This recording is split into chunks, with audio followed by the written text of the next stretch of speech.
नमस्कार, मी दुर्गा विजय शेट्टी। सकाळच्या बातमीपत्रात आपलं मनपूर्वक स्वागत।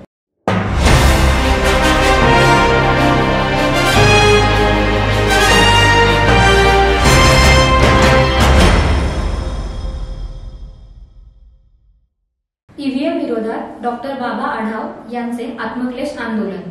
विधानसभा निवडणुकीनंतर ज्येष्ठ सामाजिक कार्यकर्ते डॉक्टर बाबा आढाव यांनी ईव्हीएम विरोधात आंदोलन छेडले आहे।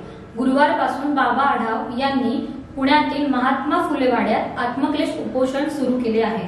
महाराष्ट्र काँग्रेसवर खरगे नाराज। महाराष्ट्र काँग्रेसवर राष्ट्रीय अध्यक्ष मल्लिकार्जुन खरगे नाराज आहेत। राज्यात विधानसभा निवडणुकीतील कामगिरी खरगेंनी नाराजी व्यक्त केली आहे। रत्नागिरी जिल्ह्यातून ताब्यात घेतलेल्या त्या 13 बांगलादेशीयांना डिपोर्ट करण्याचा प्रस्ताव।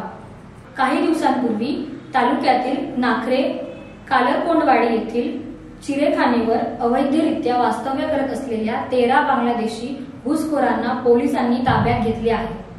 तुरळ येथे ट्रॅव्हल आणि 2 डंपरच्या अपघातात 3 जण जखमी। मुंबई गोवा महामार्गावरील तुरळ येथे गोव्याच्या दिशेने भरधाव वेगात येणाऱ्या ट्रॅव्हल गाडीच्या चालकाचे नियंत्रण चुकल्याने 2 डंपरला जोराची धडक दिली।